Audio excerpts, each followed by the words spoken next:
Some rivers have meandering channels that flow in the steep and narrow bedrock valleys rather than in nice and relatively flat floodplains. Such meanders are called incised meanders, like the two pictures that you have on the slide. So these are features that originally developed on the floodplain of a stream that was in balance with its level, with its base level. But then a change in the base level causes the stream to start down-cutting or incising into the bedrock. So this kind of change can be caused either by a drop in the downstream base level or by an uplift of the land on which the stream is flowing. So the latter way was what happened to so many of the rivers in the Colorado Plateau, for example. So the Colorado Plateau, which includes much of the Utah, Colorado, New Mexico, Arizona areas, was uplifted through plate tectonic processes a while back, and then many of the rivers that were in this Colorado Plateau started to incise through the topography so that they could be closer to their new base level, which now laid a lot lower in elevation than it used to. So overall, this gives them the resulting canyon wall look that many of them have, like the two pictures that you see again on the slide. Some other features that are typically associated with a relative drop in the base level are called stream terraces or river terraces. So after a river that has been flowing on a floodplain has adjusted to a relative drop in sea level, it may once again produce a floodplain at a level below the old one. And so the image that you see here below shows that kind of process occurring. So the remnants of the former floodplain are left, and they look as relatively flat surfaces above the newly formed floodplain, appearing though as if they were kind of stair steps. And then the lowest step is going to be the new floodplain of that stream. So the Western Snake River Plain Valley also has these terraces, for example. So the river did adjust to some sort of drop in its base level at some point. And so the initial floodplain used to lie somewhere around here, forming the 10-mile terrace. Then the river migrated downwards due to the drop in the base level, creating the Amity Terrace, the 5-Mile Creek Terrace, Gowan Terrace, Sunrise Terrace, so on and so forth. So these river terraces look something like this.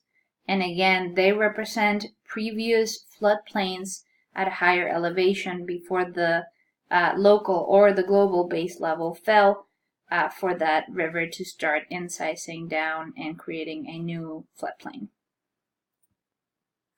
Great, so now we're going to talk a little bit about depositional landforms.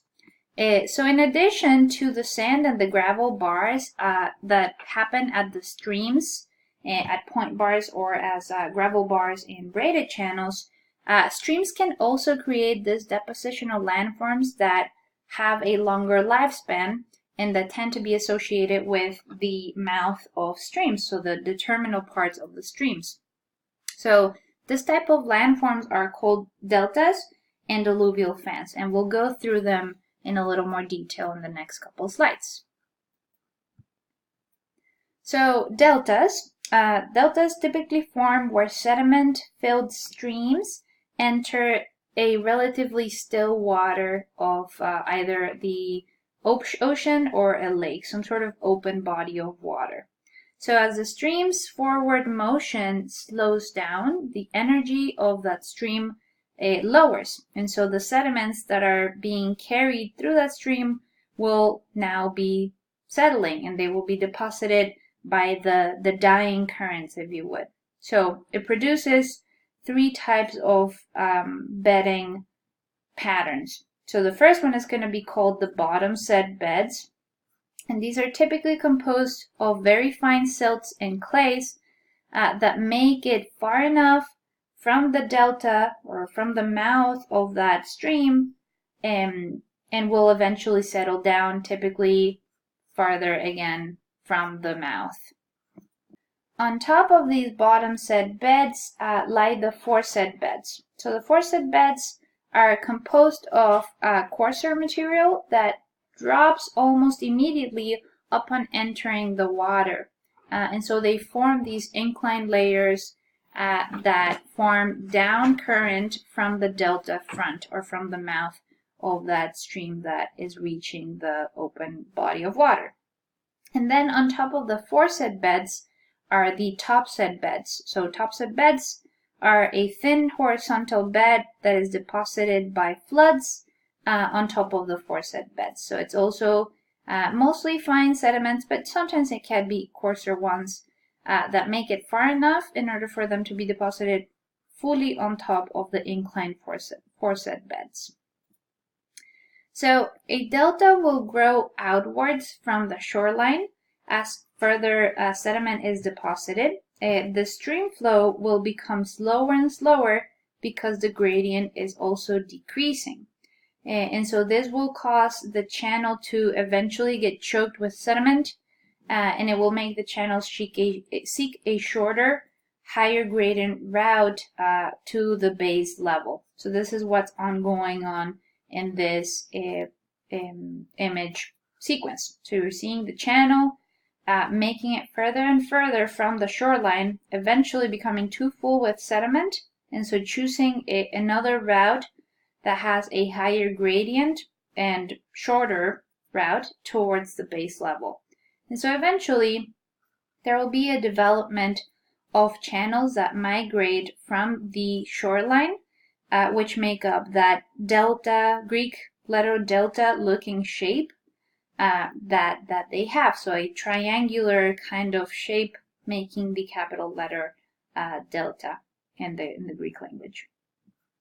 Not all of the deltas have this type of shape, however. As you can see in both of the images below, this is not the case. So the image on the left is the delta of the Mississippi River that is so full of sediments that the channel has migrated very, very far from the shore, and it's created many channels diverging from it.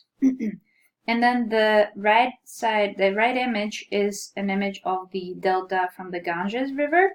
And as you're seeing, many of the channels have moved from further upstream to make up this smaller kind of looking deltas all throughout the shoreline.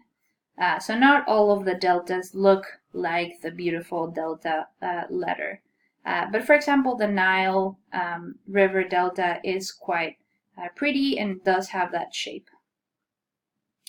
Not all the rivers are going to have deltas. Sometimes the wave action is too good at redistributing the transported material and that gets deposited or close to being deposited at the mouth of the channel. And so this won't result in any depositional environment like the one we just discussed, but it will result in the sediment being transported outwards into the ocean or just a little bit away near the shoreline, but at a different location. So, for example, the Columbia River in the Pacific Ocean does not have a delta because of the wave action that is very good at distributing the sediment that is carried by the Columbia. Another depositional landform or feature that forms from streams are called alluvial fans. So alluvial fans owe their name to their fan-like structure that the sediments make as they accumulate along steep mountain fronts. So when a mountain stream emerges onto a relatively flat lowland, its gradient will drop, and so it will deposit a very large portion of its sediment load. Typically, because the sediments that make up the alluvial fans are of larger sizes, so of sands and gravels, the water will not flow across them, but it will rather readily soak in every time the stream does flow. And so because the water is flowing through the sediments down below, it can cause a lot of slides as the sediment gets saturated underneath. So when a stream emerges onto the alluvial fan, the stream kind of distributes in a radial type pattern, as you're seeing, across the feature. And so the fan is produced by the main flow swinging back and forth between the distributaries from a fixed point where the stream will exit the mountain. So stream exits here, and the main flow or the main channel will kind of flow back and forth. Smaller ones will flow radially from it. And so all of the sediments kind of continue to be deposited in that radial pattern, but for the most part, the sediment load is simply let go there near the mouth of that stream. Also, these type of features are common in arid climates, where you have some sort of mountainous stream that is of high energy following a flash flood, for example. So flash floods tend to carry or have a lot of energy and carry along with them all of the coarse material from the mountainous headwaters. And as they reach the valleys, this material is hence deposited and makes up for these alluvial fans that will become dry after the flood occurs. And so they're very common in this arid kind of climates. We have a few here in the Boise foothills, and it is a little bit worrisome because some of the buildings that we are making at the foothills are on top of these alluvial fans. So as I said earlier, they are probably going to be affected by the saturation of the water from these flash flood events and by the slides that are happening consequently after the flash floods events occur. Okay, so here we're approaching the end of the chapter. I decided not to cover floods and flood control, which are part of your book. It is not covered very thoroughly, but it is covered.